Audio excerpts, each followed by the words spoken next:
más graves de las cuales uno tiene que estar muy pendiente. ¿Ok? ¿Cuándo realmente puede ocurrir el síndrome neuroléptico maligno? ¿Cuándo? Cuando es una dosis muy alta del medicamento o cuando el paciente ha estado con tratamientos de seguimiento bastante altos.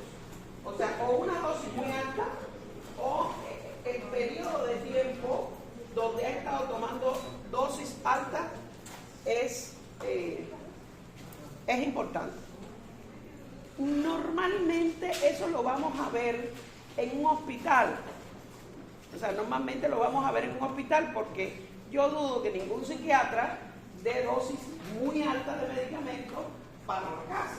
O sea, por las disquinesias tempranas, por la carnicería que, o sea, y tanto se ve en los típicos como en los atípicos. Cuando son dosis altas, ni los atípicos se salvan. Entonces, yo creo que por ahí, ¿cuándo nosotros podemos decir esto? Cuando el paciente empieza tomando esas dosis altas con fiebre, malestar general, vómitos y sobre todo fiebre de 40 y más. O sea, el paciente está obnubilado, tiene un grado de obnubilación de conciencia y que no podría pensar que está en un proceso de neuroinfección. Uno dice, bueno, pues este está infectado por algún lugar, este pasa cualquier cosa. O sea, esa es una de las cosas que comúnmente no pueden pensar. El paciente también, hay babeo, la lengua muy gorda, vamos a decir, o sea, la lengua gorda, muy pesada, y muchas veces el paciente está en un babeo importante. Si ustedes ven eso en un paciente que ha estado tomando antipsicóticos, por favor, síndrome del neuroléptico maligno. Y generalmente, yo les digo, tampoco es algo muy frecuente. Yo he visto uno solo. ¿Ok? Así, como si he visto todas las descompensaciones que hay en cuanto a los neurolépticos. Pero ese específicamente lo he visto en un solo paciente. No hay más.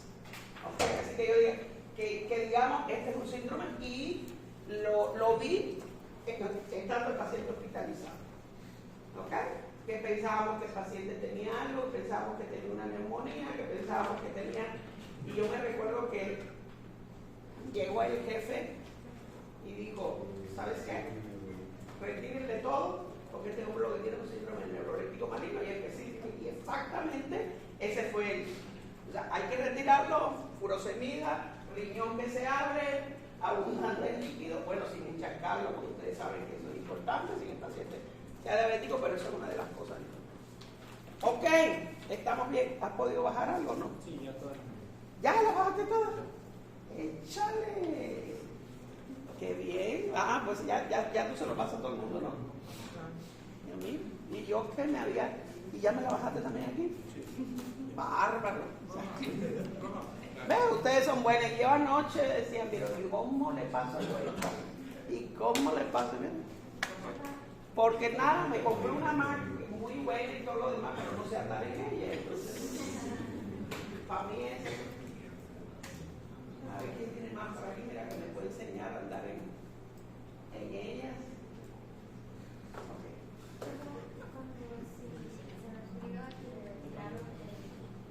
El tratamiento.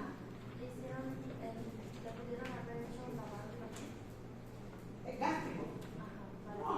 No. Generalmente, cuando nosotros hablamos de impregnación neuroléctrica, que también lo van a oír, el paciente está impregnado, el paciente, ya eso está en sangre, o sea, ya no está. Entonces no tiene ninguna razón de ser. ¿Me entiendes? No tiene ninguna razón de ser que tú le hagas nada, no lo vas a comprar nada. ¿Qué? Ok. ¿Cuáles son los síntomas? Fiebre muy alta. O sea, esa es una de las cosas que más. Rigidez muscular, sudoración intensa, todo lo que da la fiebre, vómitos, la sensación de la lengua muy gorda y como rasposa, así como... Tú te das cuenta que la lengua está fea, vamos a decir, o sea, la lengua fea, babeo, o sea, el paciente está, babeo, no puede parecer que el paciente está obnubilado porque el paciente está como medio desconectado, claro, cuando ustedes saben, ya dieron neuro, ¿verdad? Ustedes saben que el grado de obnubilación de la conciencia en un despistaje normal, y ustedes, como ustedes saben que alguien está obnubilado.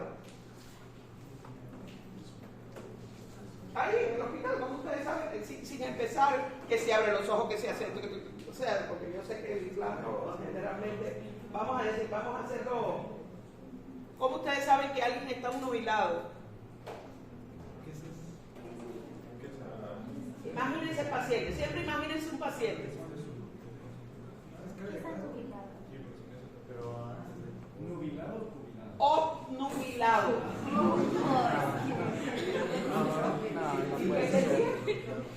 Obnubilado. Jubilado estoy yo, pero no estoy obnubilado.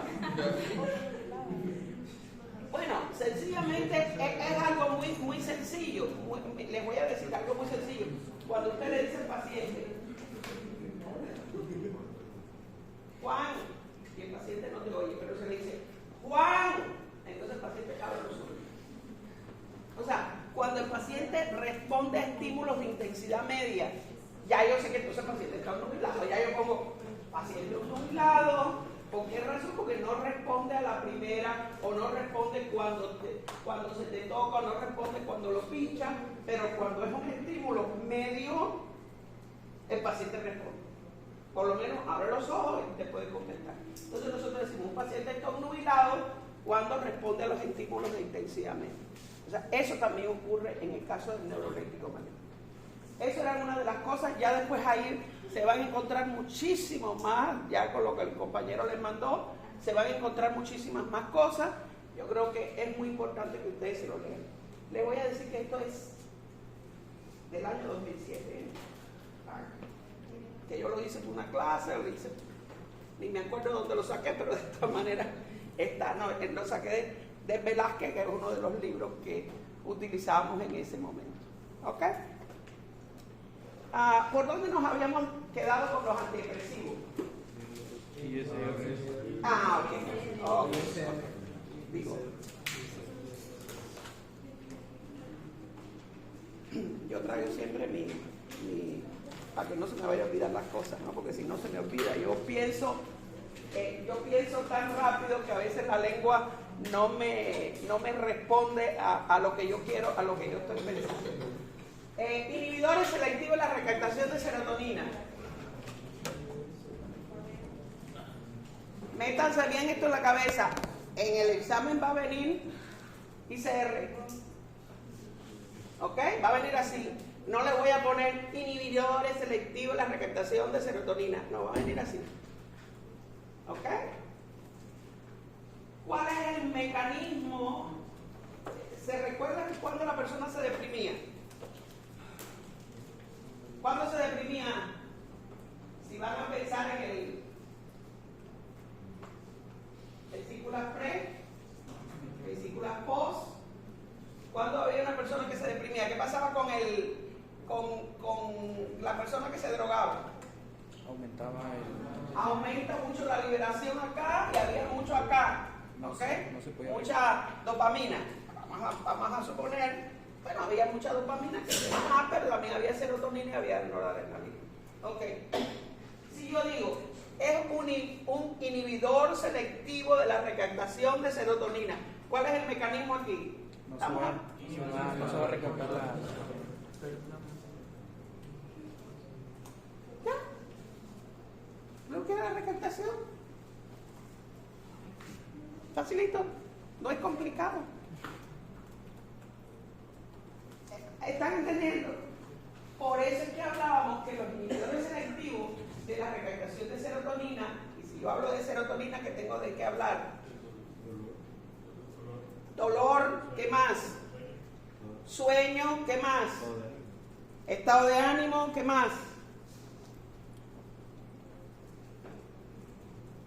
Emoción. ¿Sabes? Yo tengo que hablar de esas cosas. Si hablo de dopamina, ¿qué tengo que hablar? Placer, ¿qué más tengo que hablar? Motivación en algunas de las vías, ¿qué más? Recompensa, que tiene que ver con la... ¿Y qué más? La nigroestriada. ¿Qué tiene que ver? Con movimiento. La nigroestriada tiene que ver con movimiento. Entonces, esas son cosas que a mí no se me pueden olvidar. Por eso es que los neurolépticos, específicamente los D2, van sobre todo los típicos, sobre la vía nigroestriada, y por eso que me dan más efectos extrapiramidales. ¿Ok? Hay cosas que ustedes se las tienen que aprender, no digo de memoria, sino razonarla. ¿Ok? Porque de memoria nunca te voy a poner ¿cuál es la vía que hace el movimiento? No, por Dios. Primero que no es un caso, no es neurofisiología, ni es neuroanatomía, ni nada de eso. O sea, eso no. Pero sí le puedo poner un caso de un paciente que está tomando neurolépticos con mucho tiempo y que empieza a caminar con pasitos cortos, y no sé qué vía tú crees que sea la que esté afectada, o cómo le explicarías al familiar que ese paciente tiene esa sintomatología. Esa es la pregunta de examen. Entonces, si tú te sabes cuál es la vía, sabes por qué, entiendes el caso, ya. Lo que van a hacer en los exámenes en Estados Unidos saben que es así. Casos. Y aquí igual, Y aquí igual. Antes, cuando yo empecé a dar clases en la universidad, bueno, la mía era todo escrito, todo era, te tenías que saber las cosas porque ni siquiera podías tirar piedra. ¿Ok? No podías tirar piedra. Digo, tirar piedra es cuando uno pone, no sé cómo ustedes le hacen cuando no se sabe una pregunta, ¿cómo le hacen? Tim Marín de 2 picos de Bucaramanga, y fue, ahí está y ya se acabó. Si no te la sabes, pues dale al Tim Marín porque no te la vas a saber nunca. Esa fue que te pasó de noche esa pregunta, ¿ok? Entonces, pero cuando tú tienes que escribir y razonar también es un poco más difícil. Ok, inhibidores selectivos de la recaptación de la serotonina. ¿Cuáles van a ser?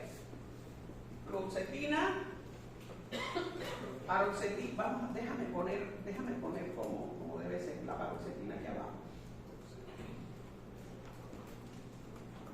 La fluoxamina, la sertralina,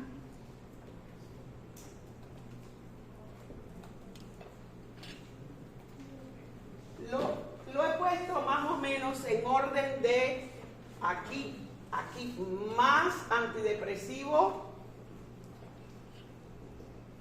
aquí más ansiolítico. ¿Es un antidepresivo? ¿Por qué me hace falta saber esto? Porque si yo tengo un paciente, no tengo otra cosa que darle, pero tengo un paciente que está deprimido, muy deprimido, y encima de eso tiene problemas de sueño, o está no tan deprimido, pero tiene un componente ansioso que es el que le está dando la patada. Y además de eso, por el componente ansioso, no puede dormir. ¿Qué le mando? Exactamente, le mando paroxetina. ¿Por qué razón? Porque yo voy a aprovechar el efecto secundario de la paroxetina, que es que da sueño y tiene, aunque es antidepresivo, tiene más efecto ansiolítico para ese paciente que está teniendo problemas con el sueño. Resuelve el problema, no le tengo que poner alprazolam, no le tengo que poner ninguna benzodiazepina y resuelvo el problema. ¿Ok? Muchas veces, si es un paciente, miren, este es el caballo de batalla. Yo me acuerdo que en los años 90, ya era psiquiatra por supuesto, en los años 90 apareció la fluoxetina. y dijimos, resolvimos el problema completo. Ya no tenemos que dar imipramina, que tiene tantos efectos secundarios, se recuerdan todos los efectos secundarios, los inhibidores selectivos, la recaptación de serotonina, ¿okay? Hipotensión ortostática, problemas de alargamiento del CT, en el electrocardiograma, sequedad bucal, estreñimiento, o sea, había toda una serie de reacciones secundarias de los antidepresivos tricíclicos, que eran muy buenos, pero que ya comúnmente no se usan. Ahora se usan, en el caso, yo le dijimos, si ustedes van a ver cualquier neurólogo, ¿cuál es el antidepresivo que usan? Para las migrañas. Lo dije. No, para las migrañas no. Amitriptilina, o sea, lo dije. La amitriptilina es el que los neurólogos usan para los pacientes con migraña. Hablamos de la clormipramina, ¿para qué? Para el TOC, el trastorno obsesivo compulsivo. ¿Ok? Hablamos que es el caballo de batalla de los TOC, la clormipramina. ¿Ok? Entonces, aquí tenemos algunos que nosotros podemos usar. Este se usa menos porque es un poco más caro, la fluoxamina. Es un poquito más caro y generalmente no se usa. Estoy poniendo los más usados o los que ustedes pueden usar con toda la tranquilidad del mundo. Les voy a decir algo, los médicos familiares, los médicos generales pueden indicar antidepresivos. Ustedes pueden indicar cualquier medicamento, muchachos. Por lo menos medicamentos psiquiátricos ustedes, menos el litio, que ahí les digo que no lo hagan, ¿ok? El resto de los medicamentos ustedes, si saben hacerlo, los pueden indicar con toda confianza, porque son bastante seguros. ¿Okay? No es algo que nosotros digamos, ajá, este es un medicamento que te va a fregar la vida. No, son medicamentos bastante seguros. Y sobre todo cuando se dan a bajas dosis. O sea, si yo tengo que ya poner 150 miligramos de sertralina, la sertralina es de 50 miligramos, yo no les voy a preguntar dosis, No les voy a preguntar dosis.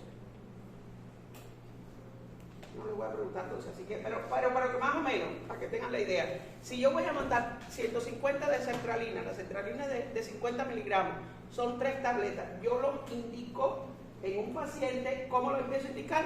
Lo empiezo a indicar de bajas dosis y le voy subiendo la dosis al paciente. ¿Ok? ¿Por qué? Porque también me puede dar un poco de taquicardia. En algunos pacientes tienen la sensación de mareo, todos los serotoninérgicos, menos este es el que menos taquicardia da, pero a veces el paciente es muy susceptible, te puede dar mareo, visión borrosa, un poco de taquicardia. A mí hay pacientes que me han dicho, con la sertralina, dándole media tableta, no la aguantan. Entonces tengo que ir a buscar otro. Me dicen, porque siempre le digo, los primeros días te pueden dar un poquito de taquicardia, te pueden dar un poquito de sequedad bucal, te pueden dar esto, o sea, yo les explico para que no se asusten, ¿ok? Para que no se asusten. Pero si el malestar es tan grande, pues sencillamente lo tienen que dejar de tomar. O sea, no hay para dónde. Ok, hay algunos otros que se llaman inhibidores selectivos de la recaptación de noradrenalina. ¿Ok? Está la reboxetina, que tampoco, tampoco es de la... Si tú vas a la farmacia y preguntas por ella, te van a decir, bueno, se la tenemos que mandar a buscar.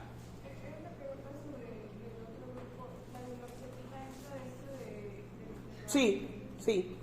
La causa de la sequedad de la boca, ¿por qué ustedes creen que es sequedad bucal?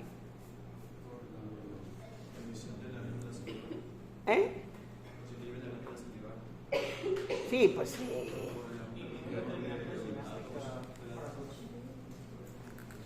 ¿Cómo? Por ahí. Exactamente, por los efectos muscarínicos que tiene. O sea, pero te decía, por ahí, te estás acercando, porque tiene efectos muscarínicos. Cada vez que tú veas, se queda bucal, visión borrosa, estreñimiento, efectos muscarínicos. ¿Ok? O sea, de que es adelarga.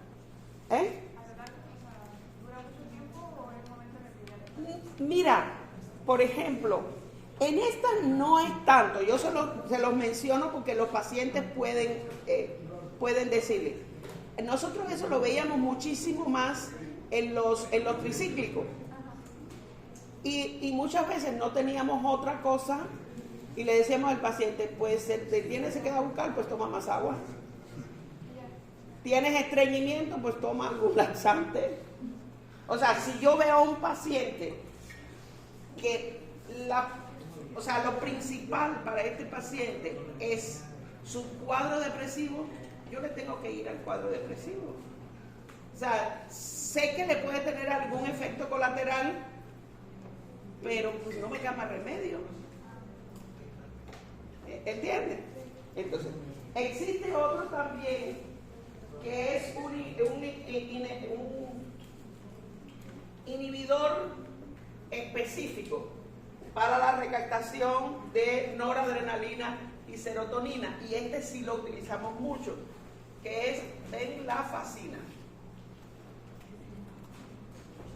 Yo me recuerdo también cuando empezamos a utilizar la venlafaxina, muchos efectos de este tipo. O sea, los pacientes, yo me recuerdo que hasta hospitalicé a una paciente porque era vómitos, y entonces pensábamos que era la paciente. Había muchos conflictos en el área de la paciente, en el área familiar, mucha bronca con el marido, y yo decía,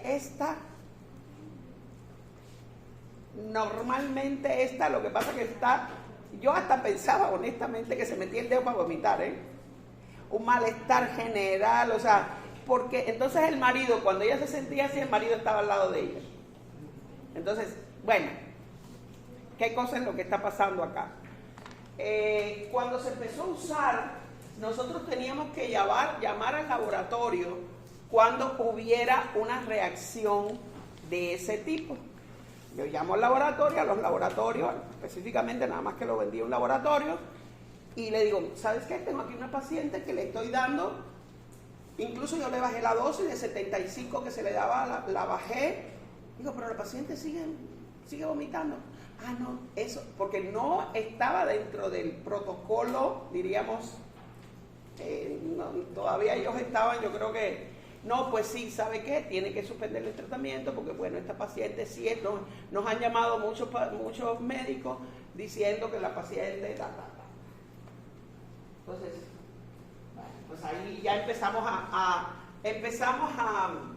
a ver cuál es el resultado de la venlafaxina. ¿Ok? Muy buena. Yo la utilizo mucho en conjunto con los ginecólogos para la depresión en la etapa menopáusica o perimenopáusica. ¿Ok? Igual que la desvenlafaxina. Ahora tenemos desvenlafaxina. Ahora tenemos otro. La desvenlafaxina es nuevo. Entonces yo la utilizo mucho para mejorar los efectos vasomotores. O sea, ya le han quitado mucho, incluso existe uno de liberación prolongada, ¿qué me va a pasar? Que como no es no es el medicamento, así la liberación prolongada, todos estos efectos disminuyen, ¿ok? Porque va saliendo, ustedes saben que el medicamento que es de liberación prolongada no es que te lo tomas inmediatamente, sino el efecto tiene una mayor concentración en 24 horas, pero no tiene los efectos desagradables del medicamento. ¿Ok? Ahora también se usa la desvenlafaxina. ¿Podría repetir lo que dice esa sí, ese. Inhibidor específico de noradrenalina y de serotonina. ¿Ok? Dice que aumenta el efecto vasomotor. Sí. No, disminuye. los efectos vasomotores. ¿Ok? ¿Qué pasa en la menopausia? Aquí nadie ha tenido menopausia, pero yo sí. Ya yo tuve menopausia. Yo tengo 68 años y si no soy menopáusica esta hora y no pasé la menopausia hace muchos años, mi hija. Estuviera embarazada yo en embarazo ahora Ok, ¿qué cosa es lo que pasa en la menopausia? Que la paciente se empieza a sentir con calores, con frío, con mucha irritabilidad, con muchos cambios de humor, se siente deprimida. No quiere decir que a todo el mundo le pase, ¿no? Se le va el sueño. Esas son cosas propias, tanto de la perimenopausia, y ustedes saben que la perimenopausia puede durar hasta 5 años, 4 o 5 años, como de los síntomas de la suspensión de la menstruación, también. O sea, porque muchas veces llegan y dicen, no, tus hormonas están bien. Porque me pasa también con las ginecólogas, con los ginecólogos. Dicen, no, tus hormonas están bien. Sí, pero es que todo lo que tienen es de que, y no hay, por ejemplo, ningún conflicto al cual yo le puedo echar la culpa, no hay ninguna situación anterior que sea una paciente con manifestaciones anteriores de este tipo, o sea, todo eso no lo tiene que ver. Esto es muy... ven la fascina o desvelanfacina. Mi yerno es ginecólogo y desde un día que estuvimos discutiendo de qué cosa es lo que le manda a sus pacientes, pues yo le dije, mira, ¿sabes qué? A mí me resuelve mucho cuando le manda, ya ni me los manda, ya no me manda a los pacientes a mí, ya no me manda a los pacientes a mí, se queda con él, porque le funciona. ¿Me entiendes? O sea, le funciona. Ok, uno que me encanta y que no está de ninguna clasificación, mirtazapina. Mirta, piensen en Mirta. Mirtazapina. Mirtazapina. No. Es un antagonista de los receptores adrenérgicos. 2 adrenérgicos centrales y potencia. O sea, es un antagonista de los receptores 2 adrenérgicos y potencia la acción de la serotonina a nivel central, de la serotonina y de la noradrenalina a nivel central. ¿Cuáles son los beneficios de la mirtazapina? Es muy noble, no tiene casi ninguna contraindicación. Casi ninguna contraindicación. Para mí es el caballo de batalla, viejito que se deprima, yo le mando mirtazapina. ¿Potencia la serotonina y dopamina? No, serotonina y noradrenalina. Potencia la acción central de la serotonina y la noradrenalina. Viejito que se empiece a deprimir, yo le mando mirtazapina, por 2 razones. Generalmente el viejito que se deprime, ¿qué cosa es lo que hace? Toma. ¿Han ido ustedes al hogar de ancianos? No, todavía. A un asilo. ¿Eh? A un asilo. A un asilo. ¿Qué hace el viejito que se deprime? ¿Qué es lo que normalmente te dicen las personas que están allí? ¿Qué el viejito hace? No come y no duerme en la noche. Maravilloso con la mirtazapina. ¿Por qué razón? Porque tiene como efecto secundario, o sea, yo voy a aprovechar el efecto secundario de la mirtazapina, tiene como efecto secundario que aumenta el hambre, o sea, que el viejito come porque come, como los lanzapinas. ¿Se recuerdan los lanzapinas? Tiene un paciente que no quiere comer, está medio psicótico, pone una lanzapina o una baja dosis y el paciente va a comer porque va a comer, porque le aumenta el apetito. Pero además de eso, a baja dosis, por ejemplo, la mirtazapina hay de 15, y de 30 a 15 miligramos a 7.5, a 15 miligramos tiene un efecto hipnótico tremendo. A 30 miligramos tienen más efecto antidepresivo. ¿Qué cosa es lo que yo hago con el viejito? Como yo no sé cómo está ese riñón, y ustedes saben que todos los viejitos, generalmente, ¿qué pasa cuando el riñón o todo lo demás no está bien? Se concentra más el medicamento, y a una dosis quizás que para otra persona le funcione, en el viejito lo puede intoxicar. Entonces, ¿qué cosa es lo que yo hago? 15 miligramos y empiezo con 7.5. Digo, mira, vamos a ver si funciona 7.5, mejora el apetito, mejora el sueño, el viejito se siente mejor, lo dejamos en 7.5.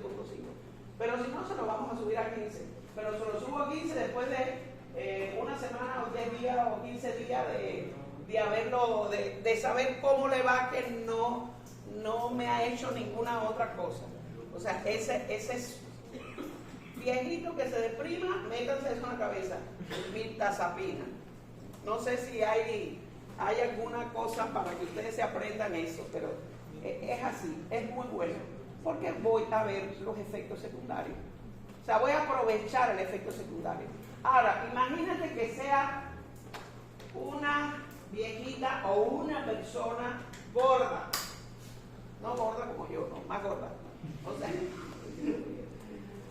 ok, se lo puedo indicar.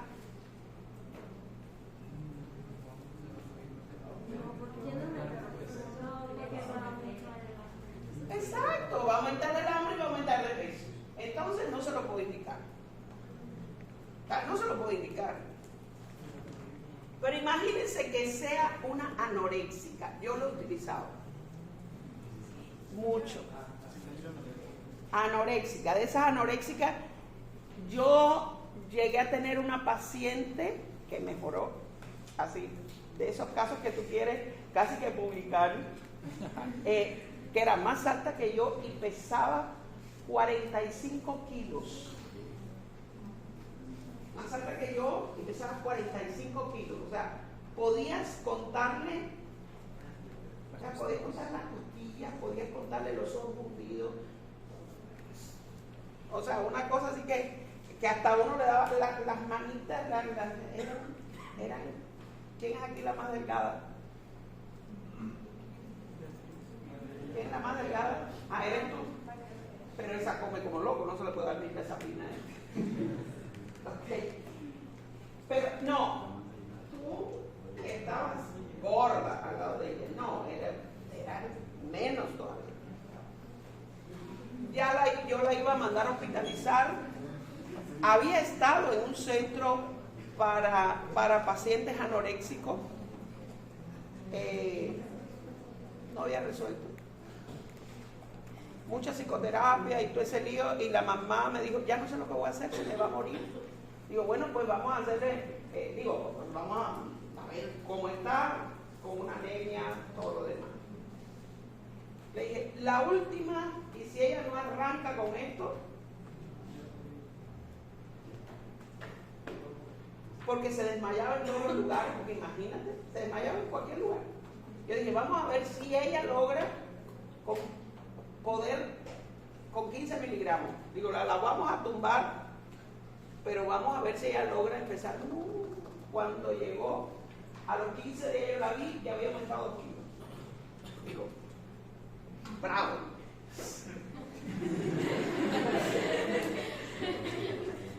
Y después había aumentado en los otros 15 días 1 kilo y pico más. Yo dije, ya la hacemos, ya ahora vas a ver cómo vas a aumentar.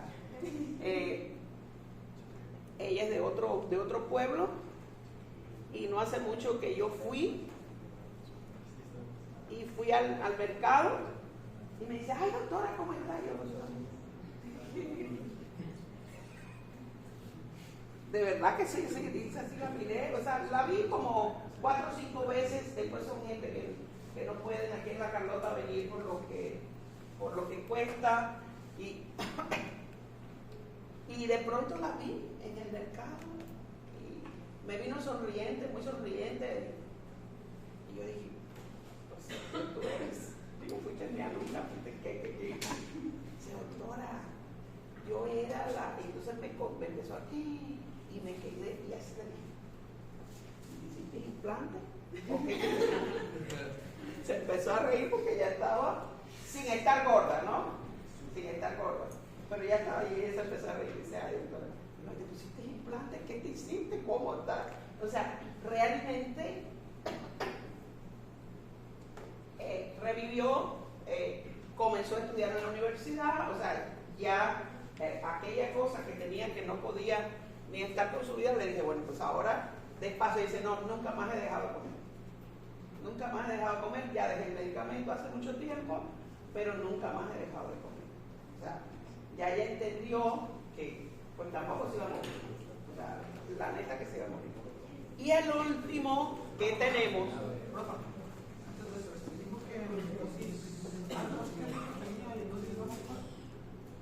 No, dosis alta. Lo único que dijimos que en pacientes ancianos, Por su riñón.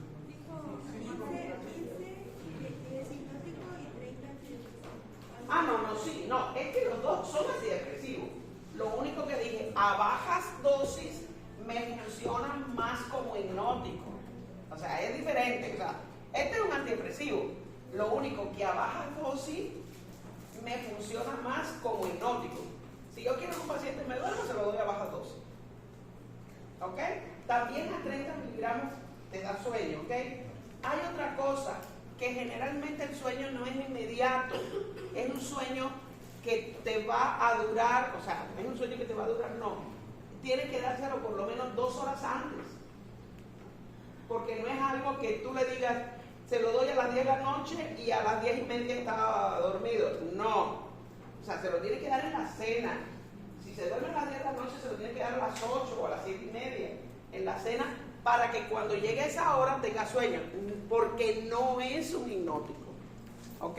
No es un hipnótico, sino yo voy a utilizar eso como hipnótico, pero no es un hipnótico, ¿ok? Aunque dé sueño, no es hipnótico. Ok. Dijo que fuera de las horas. ¿En qué receptores dijo que antagonista?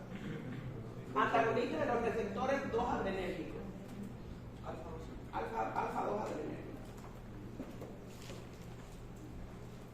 Ok, y la bortioxetina, que esta es la última que ha salido, bortioxetina. Bortioxetina. El nombre farmacéutico, porque este es un medicamento bastante nuevo, el nombre de la, diríamos, es el Brintelix. O sea, es de los más nuevos que ha salido al mercado, no lleva más de 2 años en mercado, no lleva más de 2 o 3 años en el mercado. Y este, por supuesto, que es el más caro, y esto lo vamos a utilizar, yo siempre digo, lo vamos a utilizar cuando los otros no nos han funcionado.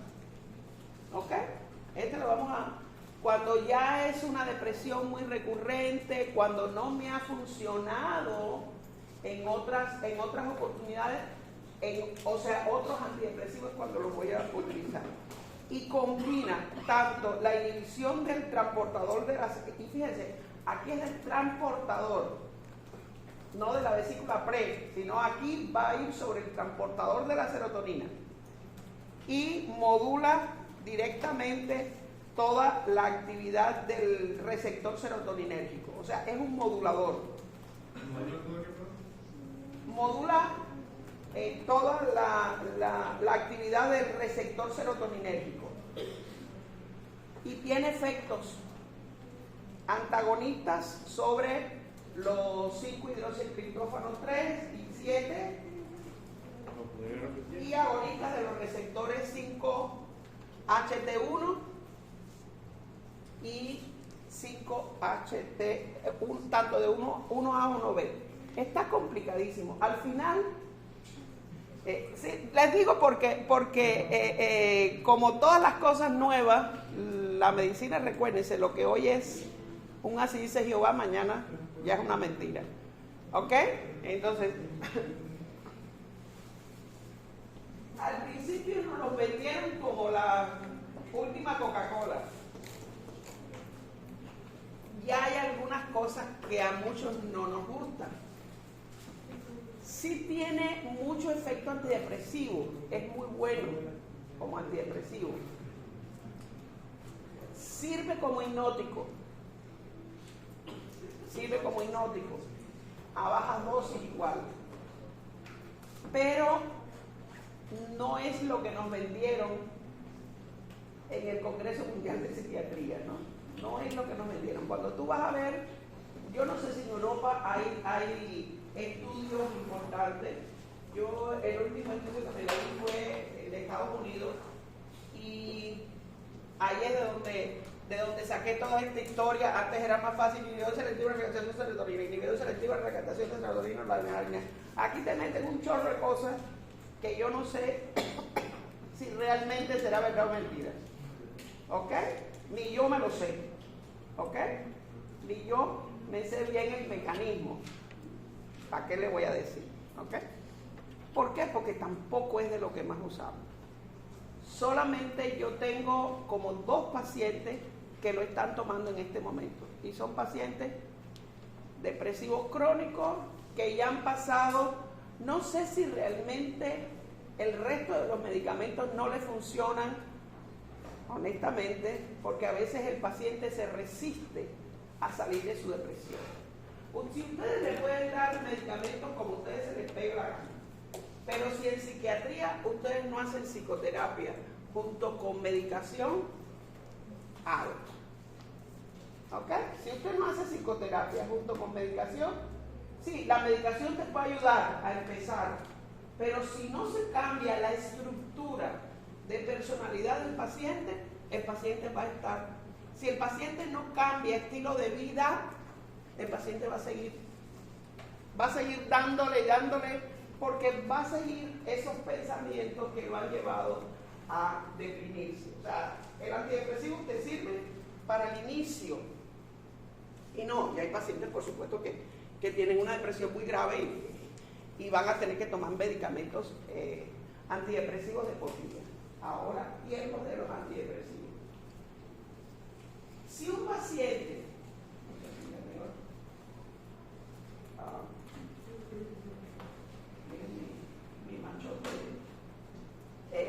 si un paciente tiene un cuadro reactivo, ¿okay? ¿El cuadro reactivo qué cosa es? ¿Qué ustedes se imaginan cuando yo digo un cuadro reactivo? Expresión de los síntomas. ¿Cómo? Que se expresan los síntomas. Sí, pero cuando yo digo, este es un cuadro reactivo, esta es una reacción depresiva. ¿Por qué le pongo el nombre de reacción? Sé que no han llevado psiquiatría. No. Aquí no estamos hablando de efectos secundarios. No. Olvídense de efectos secundarios. No. Cuando yo digo, este es un paciente, no sé, se le murió la mamá, se le murió el papá, se le murió el esposo, se le murió un hijo. O sea, es a partir de un evento, por eso hablamos de reactivo, o sea, una reacción a un evento que para ese paciente tuvo mucha carga emocional. Puede ser un duelo, bueno, todos son pérdidas, no puede ser cualquier pérdida, puede ser, o sea, eso es algo reactivo. Cualquier paciente que tenga una reacción depresiva, lo más probable, si no es una reacción depresiva profunda, solamente salga con psicoterapia. O posiblemente salga con un inhibidor selectivo de la recaptación de serotonina en baja dosis, se lo ponemos 2 meses y el mismo paciente dice, ya me siento muy bien y deja el medicamento. Si es un paciente que ha tenido cuadros depresivos que no han sido tan severos, pero cuadros depresivos a repetición, ahí me cambia. El paciente muchas veces pasa eso. Me sentí mal, fui al psiquiatra, el psiquiatra me mandó antidepresivo, me fue bien, lo tomé 3 veces, 4 meses y como me sentí bien lo dejé. Cuando el paciente ha tenido cuadros depresivos a repetición, el tratamiento debe ser de 6 meses a 1 año. Y si son depresiones moderadas, 1 año. Si es una depresión moderada, si ha tenido ideación suicida, si ha tenido intento suicida, 1 año. Así de cajón. Aunque no haya tenido, si tuvo una depresión importante, de cajón 1 año de tratamiento. ¿Ok? Eso les estoy diciendo para que ustedes puedan después valorar cuando hay un paciente. Si es un paciente que está en constantes depresiones, a veces leve, a veces moderada, otras veces hace depresiones graves, importantes, pero es un paciente que siempre está deprimido. Claro, yo voy a trabajar la parte psicológica, lo que ustedes quieran. El tratamiento es como mínimo por 5 años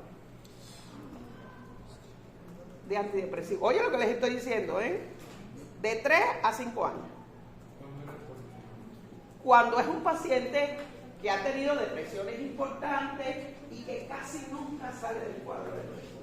Independientemente de la cuestión psicológica que hay que abordar, así yo de cajón le digo al paciente, el tratamiento es por 3 años. ¿Eh? Por lo general, ¿qué dosis son? ¿A qué dosis? Sí, por ejemplo, ¿cuántas veces al día? Bueno, ahí es donde está. Yo voy a ver si es un paciente y voy a ver la dosis que le pongo. Generalmente, si le voy a decir que es un paciente por 3 años, le voy a poner una dosis alta. ¿Ok? Y si es, por ejemplo, tengo que ver al paciente. Por eso no, yo les digo a ustedes utilicen los antidepresivos en dosis baja, en dosis chiquitas, ¿no? En dosis. Y siempre que tengan una devolución por parte del psiquiatra a posteriori, ¿no? O sea, que tengan una devolución. Yo tengo muchos pacientes que se ven con su médico familiar. ¿Por qué? Porque no pueden venir. El médico familiar me dice, oye, ¿sabes qué? Este paciente lo veo medio, mira, ¿sabes qué? Súbele la dosis. O dile que me venga a ver, porque ya ves que no está bien. ¿Ok? Esas son cosas que uno puede hacer. Pero es importante que ustedes sepan, porque muchas veces el paciente te dice, pero es que ¿cómo lo voy a tomar por 3 años? Si fuera diabético.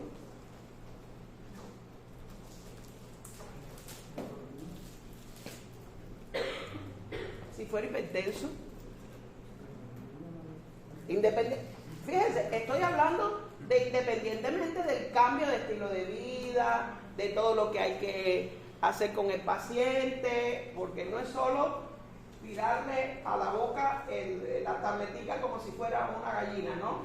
No, sí, porque a veces yo nunca he podido dar una consulta de psiquiatría en 15 minutos. ¿Ok? Yo nunca he podido hacer eso, jamás.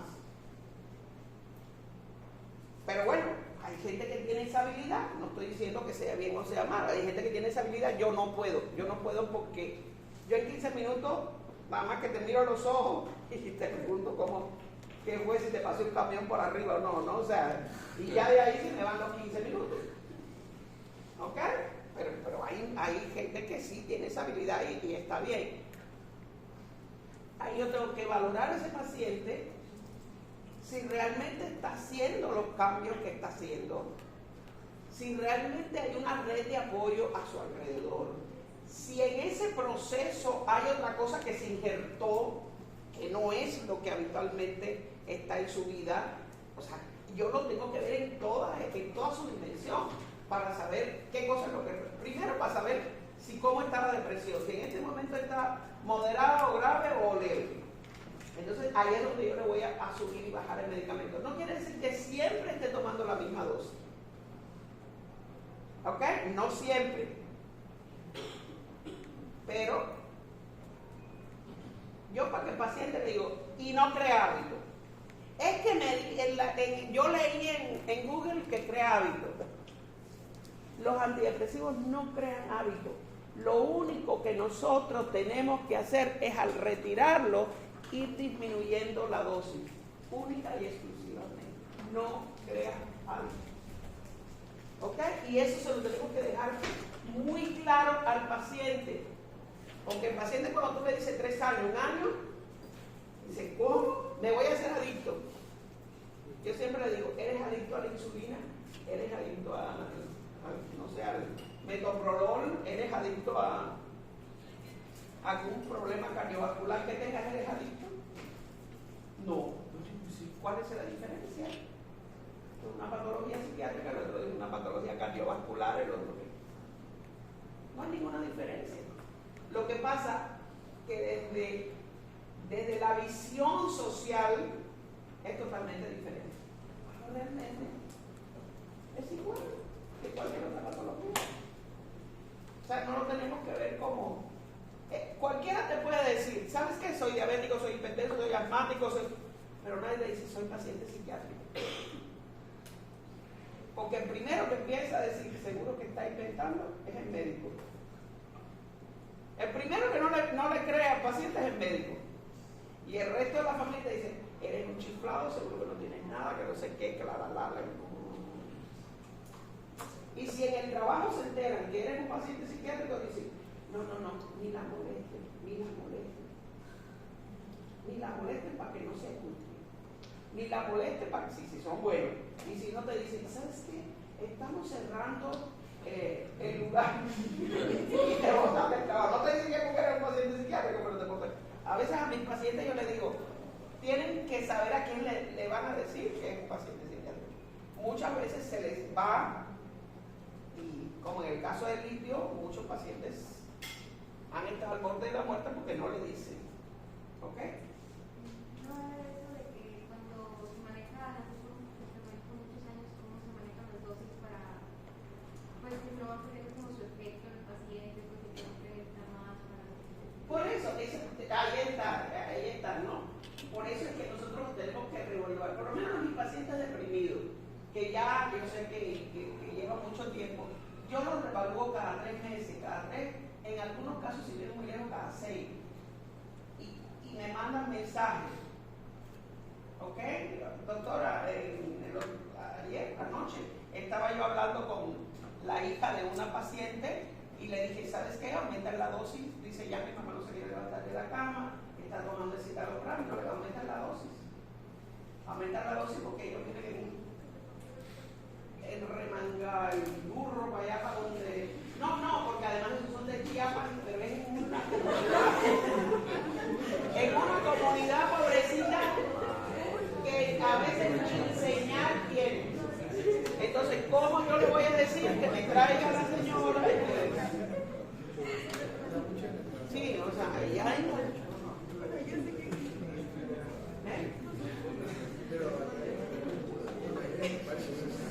¿Cuáles son los criterios para ya se acabó? Ya no puedes aceptar el medicamento, porque eso es de que de repente los pacientes dicen pues ya me siento bien, ya lo dejo. ¿Hay algún criterio que, o sea, de que el paciente pueda hacer eso o qué tiene que decir? Bueno, es que el paciente no te va a decir, el paciente viene y te dice, ¿sabes qué? Lo dejé de tomar hace 3 meses porque me sentía mejor. Híjole, no te creí, pues ahora vamos a empezar otra vez a dártelo. Porque dicen que de pacientes con depresión participante que luego ocupan como ya otros tratamientos que se insensibilizan o algo así. No tanto se sensibilizan, sino ahorita mismo, pero tuviste cuando tú estabas tratando ahí que yo agarré una llamada, esa es una de las pacientes. Doctora, es que yo dejé de tomar el medicamento porque ya me sentía bien, tal. Mija, estoy en clase. Es que dejé de tomar el medicamento y llevo 3 noches que no duermo, que no sé qué, que la mujer casada con un adicto. Ya le habíamos dicho, o sea, estás casada con un adicto. O lo asumes o lo botas. O sea, no tiene para dónde más. Entonces, ¿qué? Lleva como, yo la dejé de ver hace como 6 meses. Lleva 3 días que estaba tomando el citalopram. Digo, bueno, pues échate 1 y medio, porque ¿qué vas a hacer? Y si me da mucho sueño, bueno, pues si me dices que tienes que dormir, o sea, que lleva 3 días sin dormir y tienes que dormir, ¿cómo quieres? O sea, no hay ningún medicamento que me duerma, pero que no me dé sueño, pero que además de eso no existe. Entonces, y le dije, el lunes te quiero ver en consulta, ¿sabes? Punto. Porque tampoco me voy a poner a hablar con ella a ver qué fue lo que pasó en ese momento, porque yo me la juego que alguna bronca debe tener ahora en este momento por lo que ha dejado el interés. Lo más probable es que él le haya sonado la mandaria. Ok, no hay. Ok. Ansiolíticos. Miren, muchachos, vamos a seguirle. Ustedes saben por qué, porque yo tengo 2 horas de clase más a las 3 de la tarde, ¿eh? Vámonos de pegadito, porque yo tengo 2 horas de clase más a las 3 de la tarde. Ya tuve 2 horas de clase por la mañana. O sea, seguro que ustedes no han hablado más que hoy ni han estudiado más de lo que yo he tenido que procesar por aquí para poderles decir estas cosas.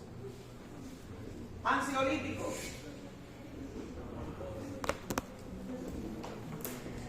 Hipnóticos. ¿Cuál es la diferencia entre un ansiolítico y un hipnótico?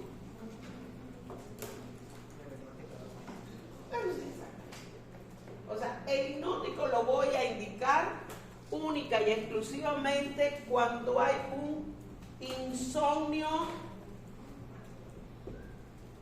pudiéramos decir, un insomnio primario, un insomnio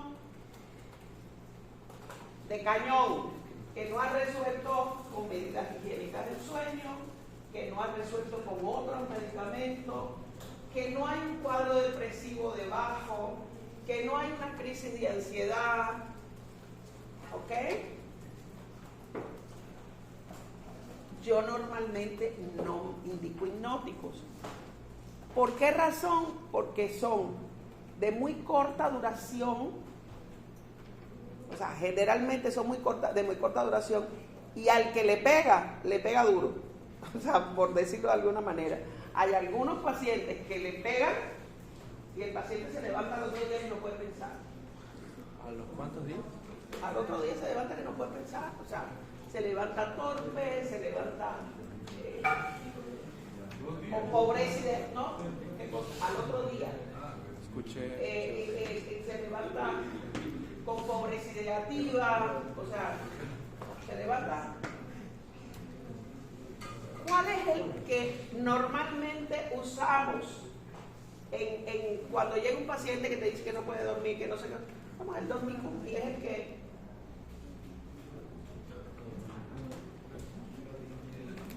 utilizamos el dormicum, que generalmente se lo inyectamos al paciente. Tiene erección corta, de unas 4 a 6 horas, y algunos ni siquiera llegan a las 4 horas. Pero ese incluso a veces se utiliza como preanestésico. Pacientes que van a entrar a cirugía, que están muy ansiosos, que me ayuda para calmarlos, para que se duerman, o que no lo quieres entrar al salón, que esté despierto, generalmente se lo ponen y el paciente sabroso entra para el salón. O descansa, vamos a decir, descansa. Muchachos, discúlpenme mi lenguaje, que a lo mejor no es el lenguaje que utilizan el resto de los maestros, pero yo tengo que... A veces se me van las cabras, pero en el sentido de que un poco para que ustedes entiendan en un lenguaje más claro qué cosa es lo que realmente ustedes pueden ver en la consulta o pueden ver en el cuerpo de guardia. Los hipnóticos. Existen otros que son los derivados barbitúricos, que normalmente otros hipnóticos que son derivados barbitúricos, que era el famoso fenobarbital, ¿ok? Pentobarbital, ¿ok? El famoso fenobarbital en mi época era muy usado. Nosotros pacientes que llegaban, le poníamos un fenobarbital para dormir. Pero ¿qué cosa es son altamente adictivos. El fenobarbital y eso que son altamente adictivos. Yo sé que si ahora la gente lo sabe, el fenobarbital no es muy difícil de conseguir, ya se estuvieran drogando con fenobarbital. O sea, es altamente adictivo. Vi varias muertes por fenobarbital, por sobredosis de fenobarbital. Varias muertes por fenobarbital. Y el pentobarbital se puso muy en moda en la época de la Guerra Fría, muy en moda en la época de la Guerra Fría, donde decían era la inyección de, se lo ponían en el pelo y decían que era la inyección de el suero de la verdad. Lo utilizaron mucho los americanos, tanto como los rusos, inyectaban a los espías para que pudieran hablar. Si hay cosas que tú no sabes, ni aunque rajes la lengua para saber. Era un poco más diríamos, el boom que se le dio al pentobarbital que otra cosa. Realmente se llamaba el suero de la verdad y si te inyectaban, no sé si han visto alguna película de esa antigua, te inyectaban para saber que si realmente decían las cosas y todo lo que estaba en el inconsciente salía. Esa es historia. ¿Eh? Pero entonces, ¿para qué se usa? Bueno, es que hubo como todas las cosas, ¿no? Hubo un boom. Funcionaba. ¿Qué funcionaba? Funcionaba, pero que era anestesiándote. Era una anestesia que diríamos, era un fentanilo ligero. ¿Ok?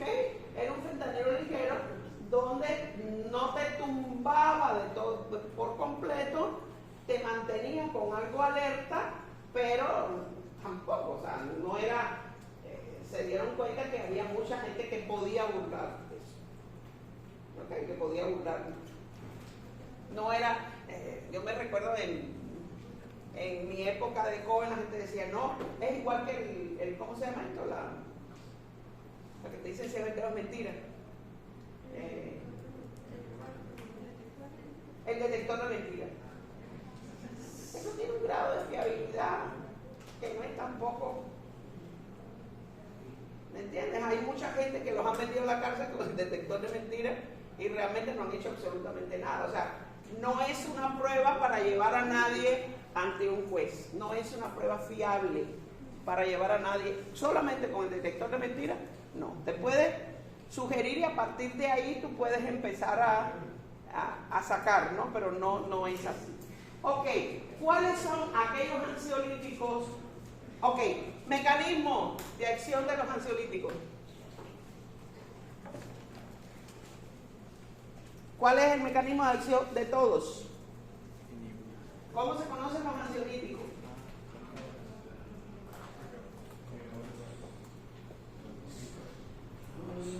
No. Cuando yo digo, acuérdense, ansiolíticos, ¿quién es de los neurotransmisores que me da tranquilidad? El GABA. Entonces, los ansiolíticos son GABérgicos. ¿Ok? Estimulan GABA. Igual que los antiepilépticos, ¿eh? O sea, diríamos, esa es la función de ellos. Esa es la función de ellos. Hay algunos que son de acción corta, mediana y larga.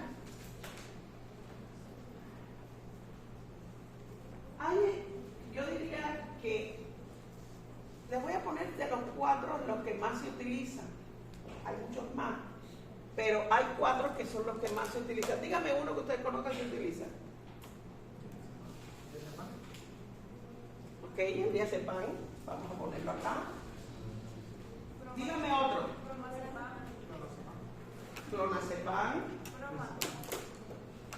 bromazepam. ¿Qué más? ¿Eh?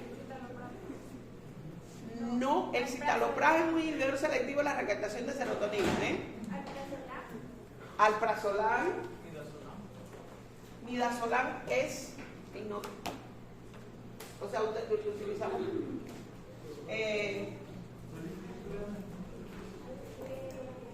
Dígame. Pero tienen el mismo mecanismo de acción, ¿eh? Tienen el mismo mecanismo de acción, son gabérricos. Sí, tienen el mismo. Me dijiste que alprazolam.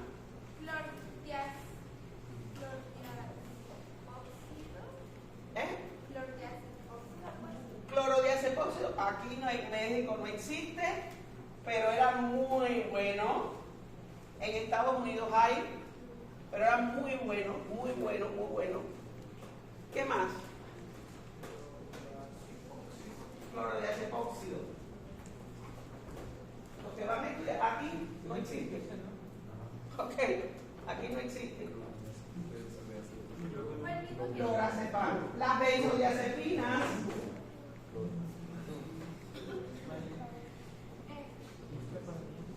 Ansiolíticos. Las benzodiazepinas son ansiolíticos. ¿Ok? En Cuba existía otro que se llamaba el meprobamato, que era un ansiolítico que tenía gran efecto relajante. Entonces la gente lo utilizaba mucho para dormir, porque no lo tumbaba, lo que más primaba era el efecto relajante. Ahora, de estos, ¿cuáles son? ¿Qué ustedes saben de esto?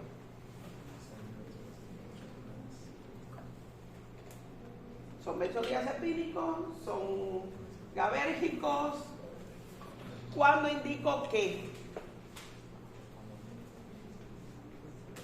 Uno de los que más se indica en el IMSS es el clonazepam, que es el menos que me gusta. ¿Por qué razón?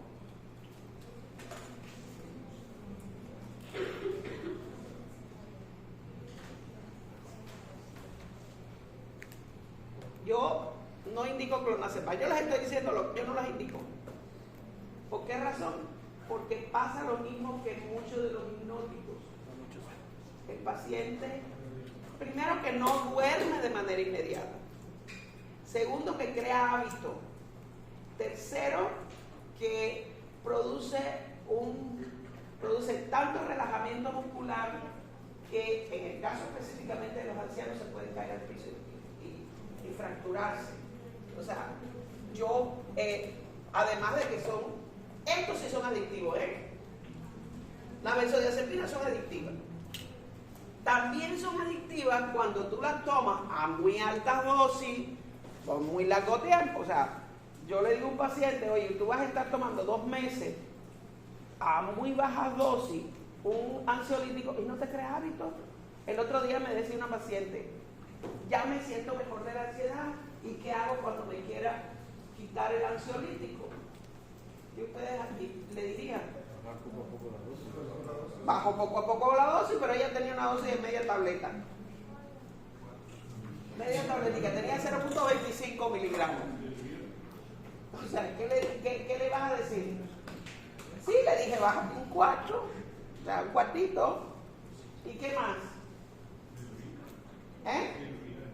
Diluido en algo, pero da igual. O sea, si le vas a dar 0.25, específicamente pues, en el caso de ella, ¿qué hago? ¿Qué le digo? Que baja la frecuencia durante el día. No. La paciente lo utiliza nada más que en el horario de la noche, se toma. Y entonces me dijo, ¿sabes qué? Porque ella quiere dejar de tomar medicamentos porque se quiere embarazar. O sea, se quiere embarazar y ella quiere dejar, se me había olvidado porque ella quería. Estaba tomando una dosis chiquita de 0.25. Y me dijo, me quiero embarazar, no sé en qué momento me voy a embarazar, pero no quiero estar tomando medicamentos. Y yo le dije, ok, está bien, está muy bien eso.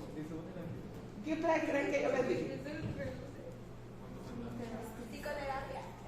No, si va conmigo, o sea, no hay ningún problema con eso. ¿Qué? Que deje de tomarlo un día sí y un día no. Hasta que Él me dice, deja de tomar un día sí, un día no. Sí puede ser una buena opción.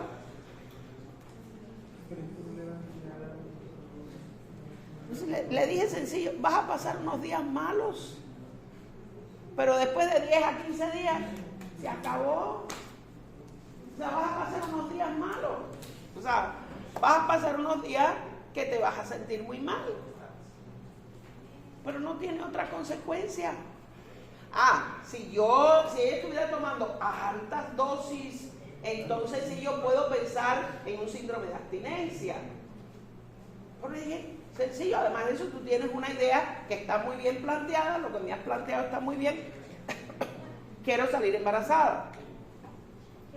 Que claro, yo creo que ella está media, porque tiene 34 años y 4 hijos. O sea, que quiere salir por el quinto.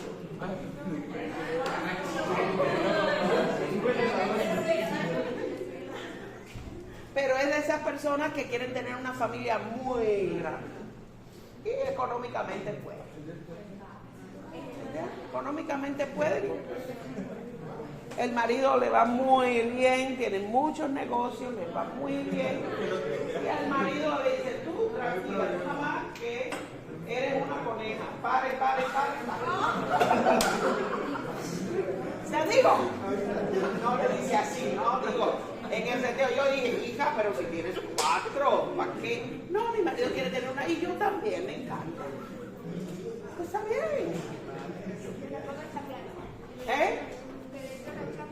Sí, digo, ella está en su casa, tiene una persona para que la ayude, además de eso tiene sus 4 hijos, le va bien económicamente, salen a pasear mucho, no tiene ningún problema económico, pues puede tener 5, no, puede tener 10.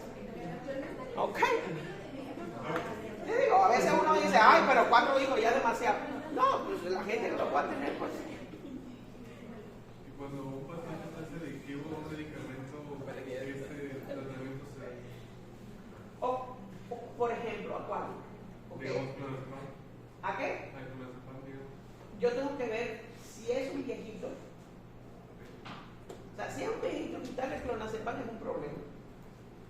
Entonces, casi siempre lo que yo hago es que le pongo un antidepresivo y le voy rebajando la dosis. Aquí esto no lo puedo dejar así aguántatelo para que pase el ¿me entiendes?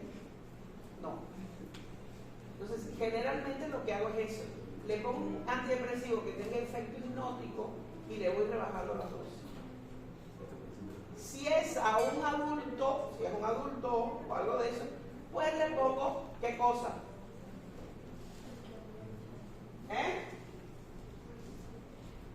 Valproato, que es un anticonvulsivante. ¿Por qué razón? Porque ese paciente, si ha consumido por alta dosis, me puede convulsionar.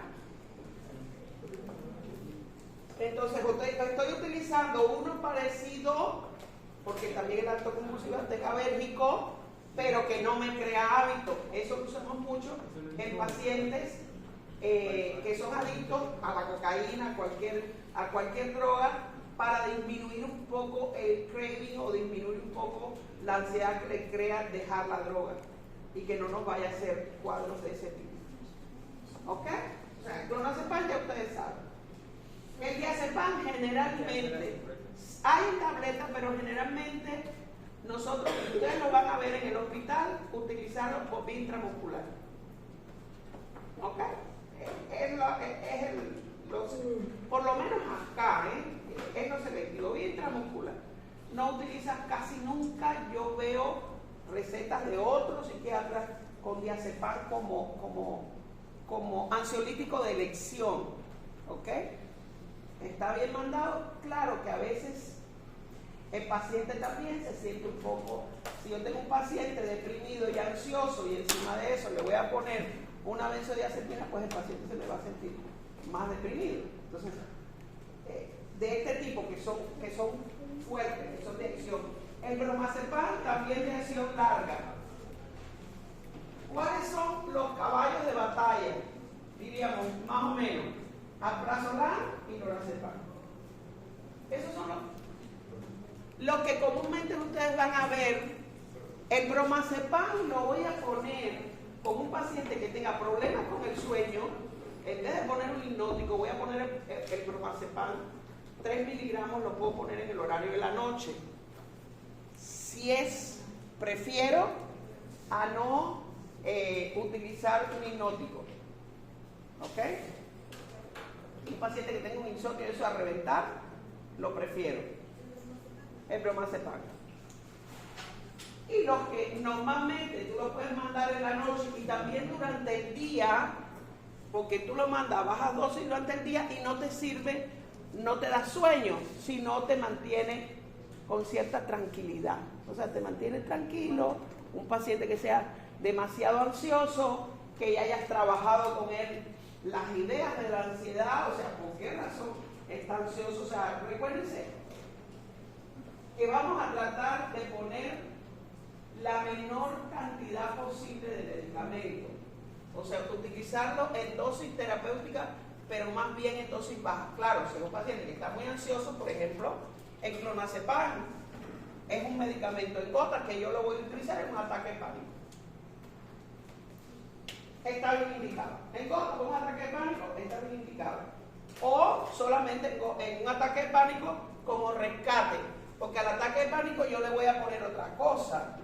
Se lo puedo poner como un trastorno de pánico. Un paciente que ha hecho ataques de pánico a repetición, pues le voy a poner alprazolam o lorazepam como tratamiento, pero voy a tener el clonazepam en gotas para rescate. A ver si se la da un día que está en el 8º piso o le dio la chiriprioca dentro de un elevador.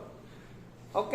Que tenga su botica de clonazepam como una manera de rescate. ¿Ok? Lo voy a utilizar solamente de rescate.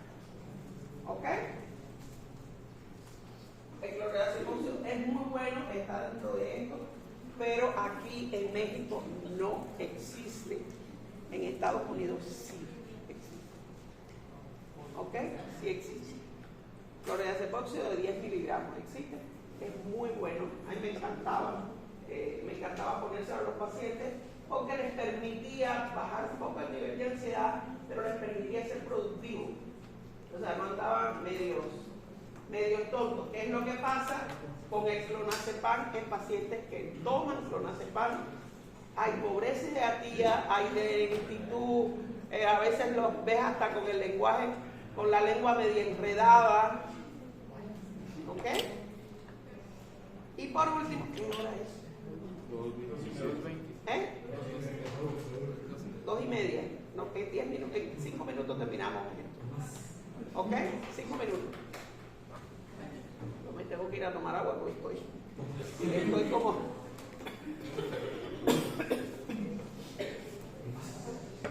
Pero ya tienen todo lo que compañeros, gracias a la habilidad del compañero, hasta me puso WhatsApp.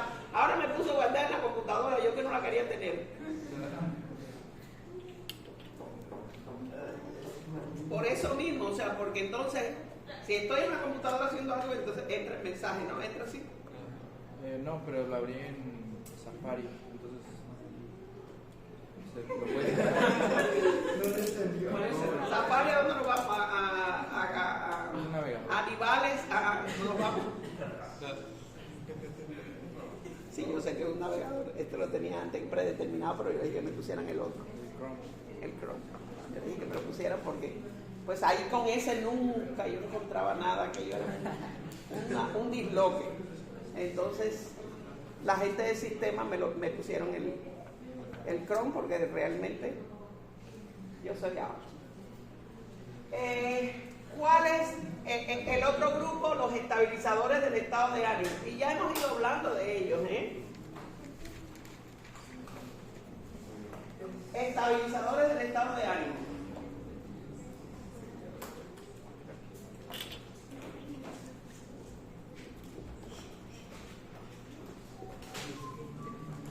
Ok, estabilizadores del estado de ánimo. ¿Cuáles son estos? El insigne, el litio. El litio. Cuando ustedes vean litio, tienen que pensar que alguien lo vio al paciente con un trastorno bipolar. No se usa para nada más. ¿Ok? No se usa para nada más es muy efectivo, funciona. Trastorno bipolar. Digo, si ustedes ven a alguien que la receta trae litio, ustedes digan, bueno, algún psiquiatra lo vio como un trastorno bipolar. ¿Okay? Le voy a decir algo. No indiquen nunca ustedes litio. Como mismo le digo que pueden indicar los otros, ustedes nunca indiquen litio. ¿Okay? Ustedes, como médico general, nunca indiquen litio, ni tampoco lo vayan a quitar. ¿Ok? Porque pues no, a veces el paciente no sabe, no, me indicaron litio. Yo, cuando me llega un paciente con litio, yo digo, bueno, ¿por qué se lo indicaron? Y aunque para mí no esté muy claro, en ese momento no se lo quito. Ahora, cuando nosotros, el litio es muy bueno, y digo, trastorno bipolar, ¿cuáles son los peligros del litio? Primero, que es nefrotóxico.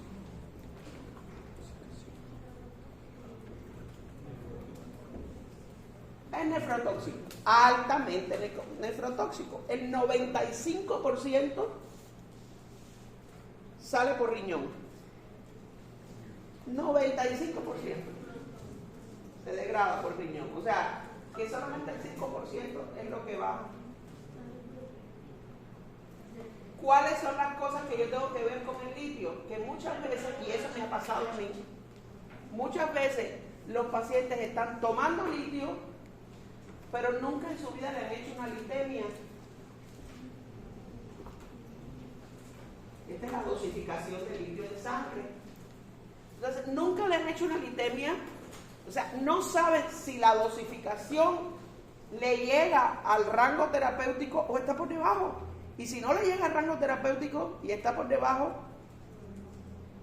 no te sirve, le estás metiendo algo al riñón que realmente no está haciendo absolutamente nada.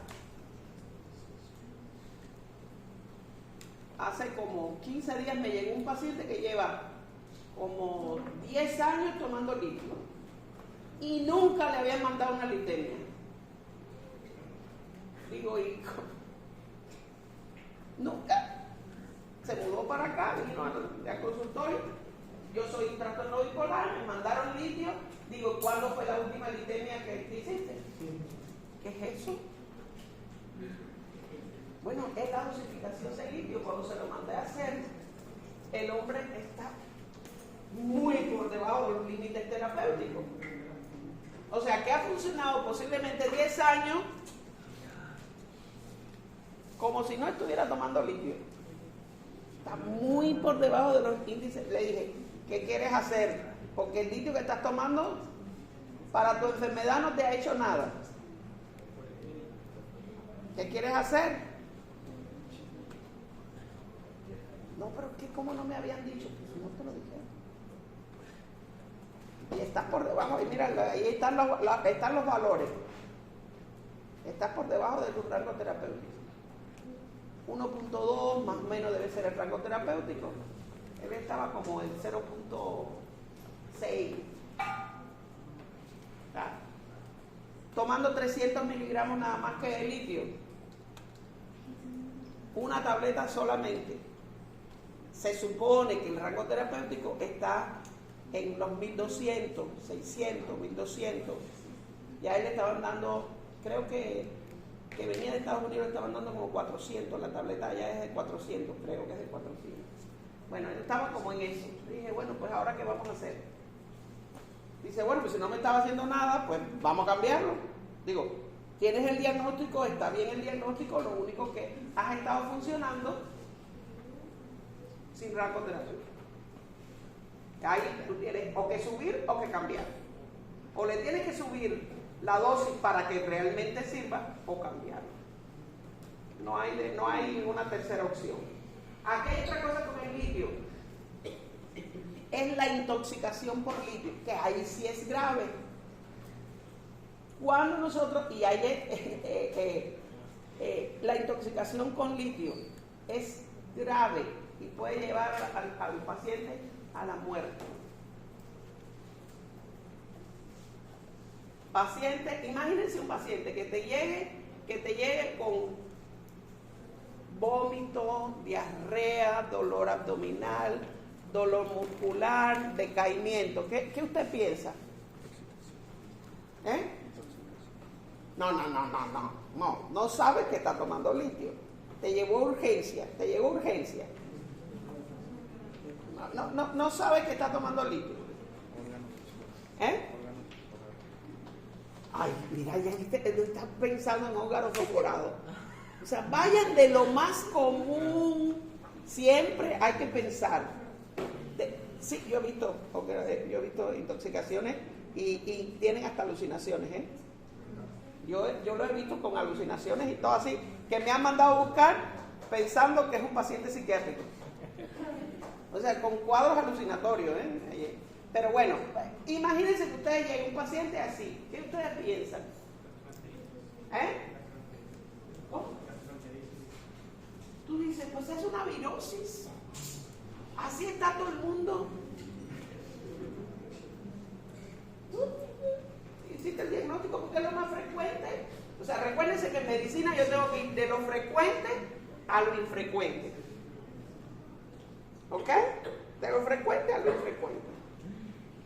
Ya después, si no, bueno, paciente que llega y después empieza, ya llega medio deshidratado por la fiebre, por el vómito, por el malestar, dolores musculares, también con pérdida de la conciencia. Este no tiene fiebre, pero se recuerda la fiebre y más o menos parecido, que es un síndrome neuroléptico maligno. Y pregunta, ¿qué toma? Si te dicen litio, tú dices intoxicación por litio. Cuando te llegue un paciente así, aunque sea una gastroenteritis, aunque sea una gastroenteritis, si lo ves así, intoxicación por litio. Le voy a ver cuáles son los niveles que hay de litio en sangre. ¿Qué cosa es lo que pasa? Por ejemplo, aquí nosotros lo tenemos que mandar a Monterrey y eso no está enseguida. Te lo mandan como a los 2 días. ¿Y qué vas a hacer entonces?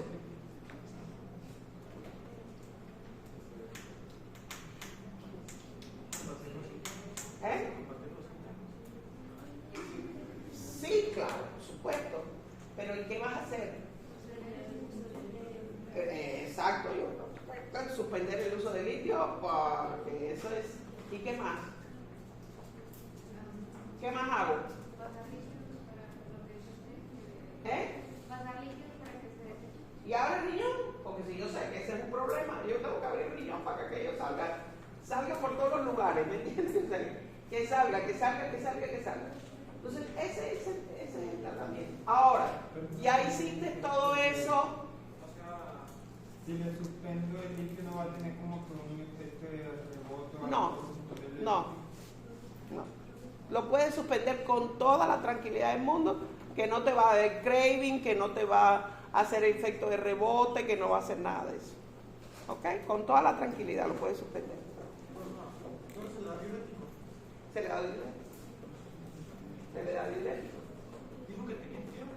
No. O sea, fiebre es la diferencia entre este y el otro. Sí, te estoy diciendo que son cosas muy parecidas, se te pueden parecer mucho, pero que te lo va a definir qué está tomando uno y qué está tomando el otro. O sea, se te pueden parecer mucho. Claro, el otro está más nublado la conciencia, tiene todos los espasmos musculares, o sea, tiene otras cosas, pero este sí va a tener dolores abdominales, va a tener fiebre, va a tener vómito, fiebre no, va a tener vómito, va a tener contractura, o sea, va a tener algunas cosas que se nos pueden simular, ¿ok? La diferencia va a ser qué cosa es lo que está tomando. Ahora, ya yo tengo este paciente, ya salió del cuadro grave y ustedes están en remanga la tuerca. Van en remanga la tuerca, no tienen a nadie, no tienen a ningún psiquiatra que les pueda tirar el salve. ¿Qué hacen? Ya después que el paciente salió de todo eso, ya salió de la parte de urgencia y ya lo vas a mandar a tu casa, a su casa. Después, ya te llegó a la semana. ¿Qué vas a hacer? Si es un paciente de un trastorno bipolar que cada rato está haciendo cuadros hipomaníacos, cuadros maníacos, cuadros depresivos, porque eso es lo primero que te dice el familiar. ¿Y ahora qué le doy? Porque se me va a descompensar otra vez. ¿Y qué hago? ¿Eh? ¿No?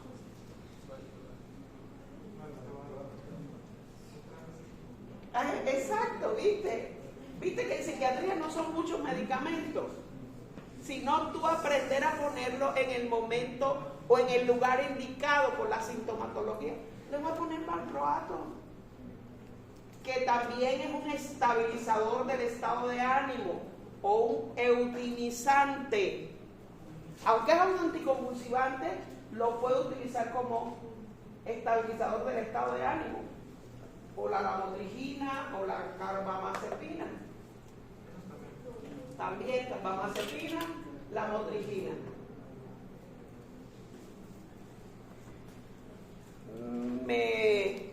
La lamotrigina ahora estoy teniendo ciertas dudas, porque me metí a una conferencia de farmacología en inglés que es pésimo. Hablaron gente de la lamotrigina para los trastornos del estado de ánimo, ¿no? Dijeron que la probabilidad de convulsiones sea mucho más frecuente en este tipo de pacientes que tenían trastornos bipolares tratados por la lamotrigina. Eso fue lo que yo entendí en todo mi inglés machucado, ¿ok?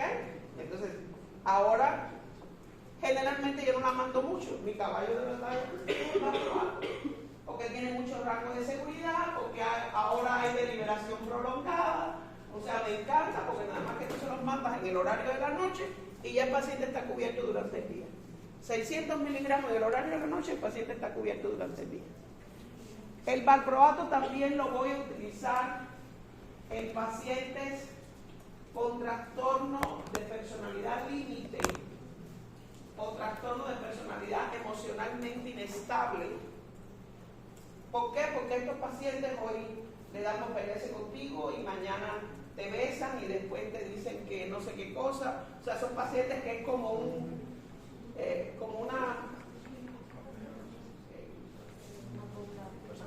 Sí, exactamente. O sea, es como una montaña rusa, ¿me entiendes? Un día están bien, otro día están mal, otro día te quieren, otro día te odian, otro día te dicen, otro día se ponen de acuerdo contigo.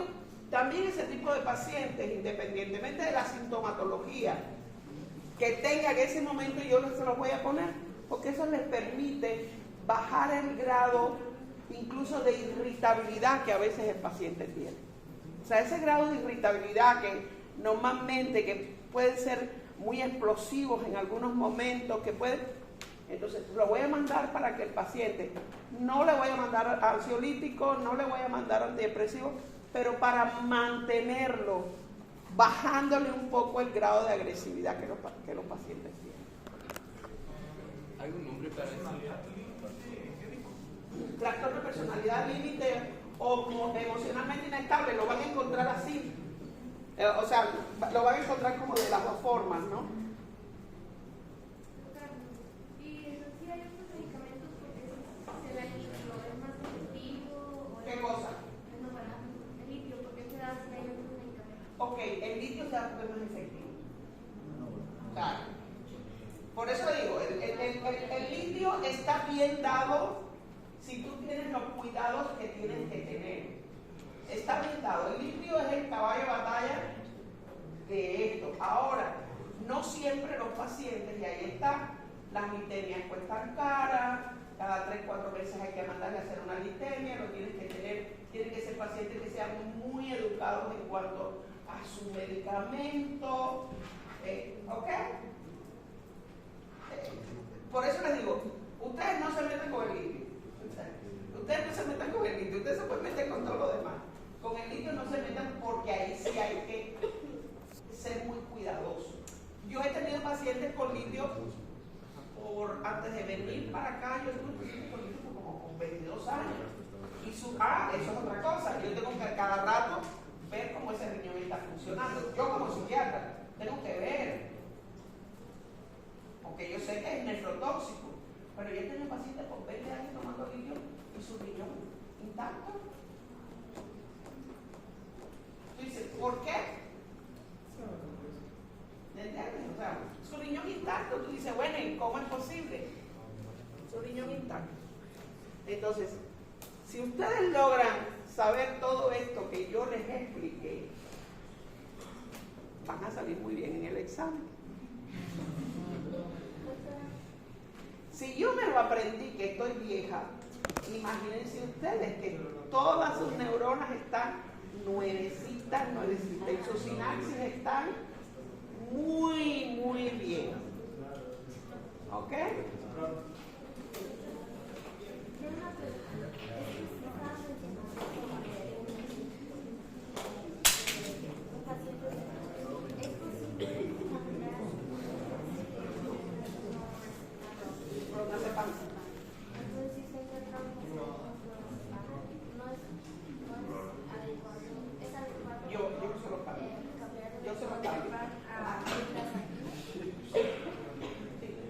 Hay otra cosa, hay por ahí estudios que me dicen específicamente de los ansiolíticos, de las benzodiazepinas, que el paciente que toma benzodiazepina ya mayor, o sea, adelanta su demencia. ¿Okay? Hay algunos que dicen que sí, unos estudios dicen que sí, otros dicen que no, ¿ok? Pero eso es lo que hay algunas investigaciones. Recuérdense que a veces las investigaciones están sesgadas para un lado y para otro, ¿eh? A veces las investigaciones están sesgadas tanto para un lado como para el otro. Si tú oyes a las farmacéuticas te dicen no pasa nada, si tú oyes a otra gente te dicen sí, y otra gente te ponen así. ¿Cómo me van a mandar ansiolítico? ¿Qué va a pasar? Yo, por ejemplo, a la gente más joven, a veces le mando ansiolítico, o a otros viejitos le mando la difenhidramina. Ay, ¿qué cosa es la difenhidramina? Para el sueño.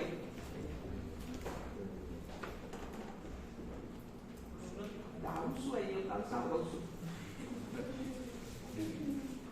Anoche yo me tomé una y no me quería levantar. Sí, porque ayer hablé demasiado, tuve que hacer una conferencia para Colombia y no sé qué, y dije, ay no, yo tengo que desconectarme. Difenhidramina. ¿Qué cosa es eso? Es un antihistamínico de los más viejos que hay. Y me sirve como hipnótico. O sea, la difenhidramina me sirve como hipnótico. Entonces, también puedo ver pacientes que quieren dejar de consumir ansiolíticos, le pongo difenhidramina por la noche. Oiga, usted se toma una difenhidramina y vale ahí en la farmacia del Cortito, ¿cómo se llama eso? Símil, creo que vale como 25 pesos, algo así. No sé si son 25 o 20 tabletas, no sé bien. En cápsulas azulitas, te las tomas y... Difenhidramina. 30 pesos, algo así. Sí, digo, no sé bien, no sé bien. Porque el otro día le dije a mi marido, y me busco una difenhidramina porque lo que quiero es dormir el domingo hasta las no sé qué hora. Y no sé cómo. Me enteré que había, y digo, pues ese es viejísimo, del año del caldo, como dicen. Bueno, muchachos, hasta aquí estamos, sean felices, pórtense bien.